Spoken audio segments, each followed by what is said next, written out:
अगर इस्लाम को समझना हो तो मेरे आका ने फरमाया बुनियल इस्लाम अला खम्सिन, फरमाया इस्लाम की बुनियाद 5 चीजों पर है, जिसमें सबसे पहले नंबर पर है तौहीद और रिसालत की गवाही देना। इसी को दूसरे लफ्जों में ईमान कहते हैं। और ये हम मुसलमानों के घर पैदा हो गए और ये ईमान की दौलत हमें मुफ्त में वरासत में मिल गई। इस पर हमारा कोई जोर नहीं लगा, हमें कोई मेहनत नहीं करना पड़ी। ये महज उसका करम हुआ कि उसने हमें ऐसे तबके में पैदा कर दिया कि हमें मुफ्त में ईमान मिल गया। उसके बाद प्रैक्टिकली करने वाले कुल 4 काम हैं जिनको मेरे आका ने दीन की, इस्लाम की बुनियादें करार दिया। उसमें पहले नंबर पर है नमाज का कायम करना, फिर है ज़कात का अदा करना, फिर है रमजान के रोजे रखना, और अगर अल्लाह ने इस्तिताअत दी है तो बैतुल्लाह का हज करना। अब इनमें से एक एक टॉपिक पूरे पूरे खिताब का तकाजा करता है। मैं उन तफसीलात में नहीं जाऊंगा, आज तो मैंने सिर्फ इजमाली सा तसव्वुर आपको समझाना है।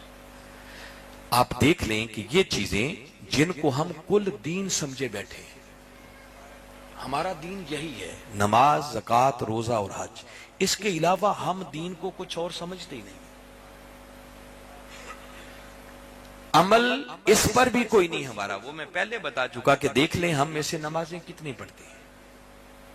अगर मैं पूछूं ना कि कितने लोग हैं जो ईशा की नमाज पढ़ के आएंगे, तो अभी समझ आ जाएगी कि हम दीन के किस पानी में हैं इस वक्त। आप सोचें, अगली बात सोचें कि जिनको अल्लाह ने माल दिया है उनमें से कितने हैं कि जो साल के बाद बाकायदा हिसाब करके अपने माल की ज़कात देते हैं? कोई नहीं देता।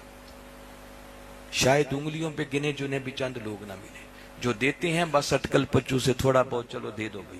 और जिनको देते हैं वो भी एहसान करते हैं। हालांकि आप अपना फरीजा अदा करते हैं, ये किसी पर कोई एहसान नहीं है। सबसे ज्यादा निगलेक्ट होने वाला अगर दीन का कोई रुकन है तो ये ज़कात है। हम ज़कात देते भी नहीं है, हमारा ज़मीर इस पर हमें झंझोड़ता भी नहीं। रमजान का महीना हो ना, आदमी रोजा ना रखे तो कभी कभी ज़मीर मलामत करता है कि कैसा मुसलमान है, तुझे रोजा रखने की भी तौफीक नहीं। मगर ज़कात एक ऐसा अमल है कि हम देते भी नहीं और इस पर हमारा ज़मीर हमें मलामत भी नहीं करता। हालांकि आप कभी कुरान को पढ़ें, बारी ताला ने दोनों बातों का जोड़ के हुक्म दिया। फरमाया अकीमुस सलात व आतुज़ ज़कात, नमाज कायम करो और ज़कात। और हजरत अब्दुल्ला इब्ने अब्बास फरमाते हैं कि ये जो अल्लाह ने जोड़ के दोनों बातों का हुक्म दिया है ना, ये एक पैकेज है। ये अलग अलग कबूल नहीं होगा, ये कबूल उसी का होगा जो एट ए टाइम दोनों करेगा। वो कहते हैं कि कोई शख्स नमाजें पढ़े, तहज्जुदें पढ़े, रातों को उठ उठ के नफल पढ़े और ज़कात अदा ना करे तो अल्लाह उसकी नमाजें भी उसके मुंह पर दे मारेगा।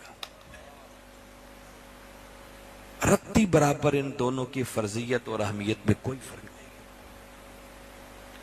रमजान आ जाए तो कितने हैं जो लोग ज़ौक़ व शौक से रोजे रख रहे हैं।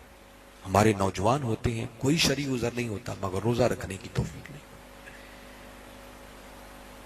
हालांकि मैं वल्लाह ये बात आपको बता रहा हूं कि दीन पर अमल करने से खुदा की कसम आपका कोई नुकसान नहीं होगा।